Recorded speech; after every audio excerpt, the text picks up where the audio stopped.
Hello everyone, my name is Zach and welcome to On Cashflow, where I help you become a master of your own cash flow. Now let's get started.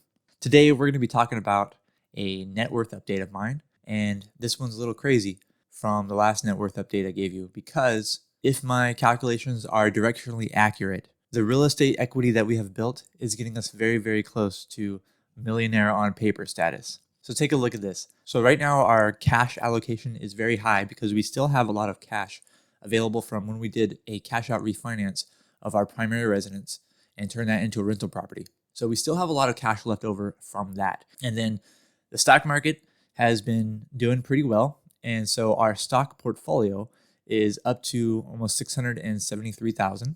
Of course, that changes day to day, hour to hour. So that number is already wrong, but it was this when I wrote it down. And then real estate, the value of the amount of real estate that we have an interest in, if my calculations are accurate, is around $605,000, almost $606,000. And then we have vehicles. I estimate to have about $16,000 of value. And that's for our 2011 Toyota Prius and for the new RV that we bought. And that is because that RV is being used as an Airbnb to produce some income. So we add all that up together. We've got almost $1.4 million of assets, 1.38.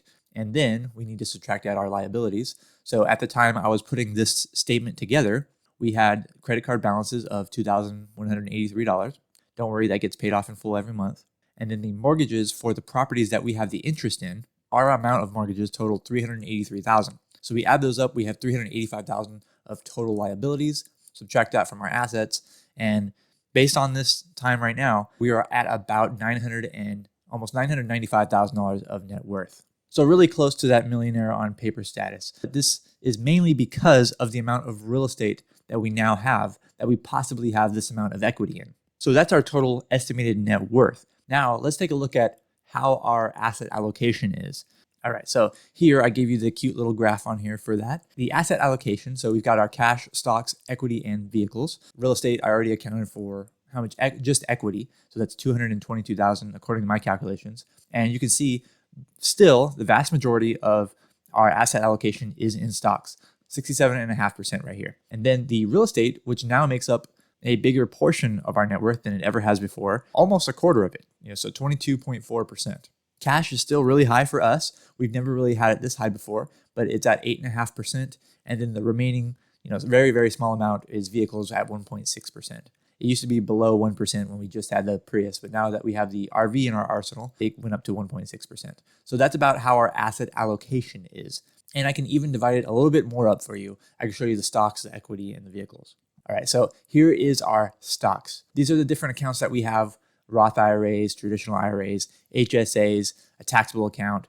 And this is the amount of allocation we have between US stock and international stock. Those are the two basically, index funds that we have in our stock portfolio. So that's the value of all the US stock that we have in our portfolio and the value of the international stock. Add those up together, and that's how we get that $672,000. So our allocation right now between international and US is 81 and 19. So my goal is around 80-20. So that's pretty in line with the asset allocation goal that we have. And then moving on to the equity portion, this is the portion that is pretty much pushed us very close to that millionaire on paper status. Right here, we have the different properties that we have an interest in. So we have 4 properties that we have an interest in. And then this is the estimated total value of the property. And this is the same numbers that I used from my previous 4 videos where I went over each property one by one. And if you haven't watched those videos, I definitely recommend you watch those videos. I have a breakdown of all the 4 investment properties that I'm currently invested in. And I break it down by value and mortgage and how I acquire them and all this stuff. So they're pretty good videos if you're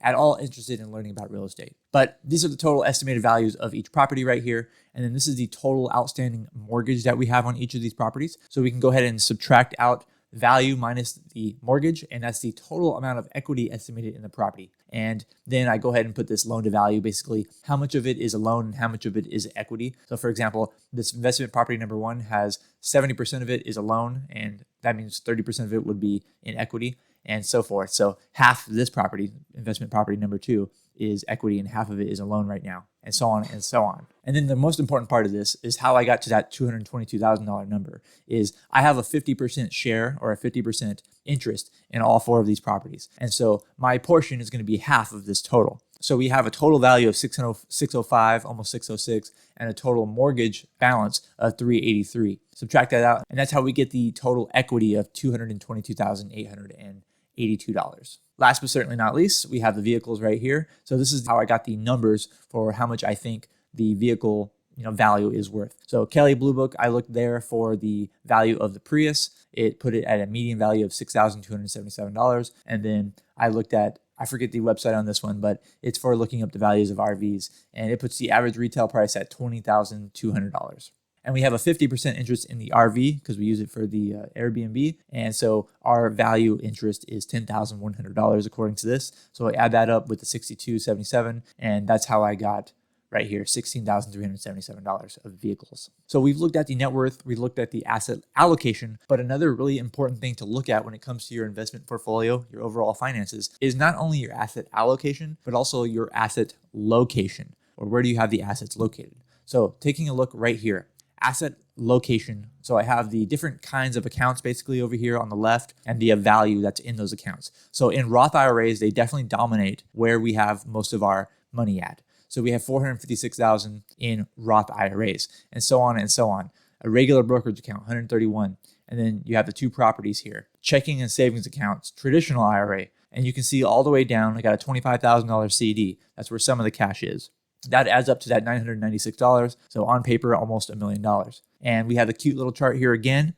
You can see right here, just the Roth IRA for our investments. My wife and I, it dominates. Roth IRAs was about 45.8%, almost half. And every year we do a small Roth IRA conversion. We're almost done here. Traditional IRAs are almost eliminated, and it's almost all into the Roth IRA now. So that Roth IRA portion might go up a little bit as well over time. So there you have it, guys. There's not many people that are sharing this much information about their personal finances, but I think it's important so that maybe it can spark an idea in your mind to like, hey, maybe I need to, calculate my net worth. I haven't done it in a while, or maybe I need to take a look at my asset allocation and still see if it's in line with my goals. Hey, what is my asset location? Where do I have all my money? Where do I have all my assets? So if you can take a look at this and look at the numbers that I'm giving you and go back and look at your own personal finances, and if it can improve it in that way, then I'm happy.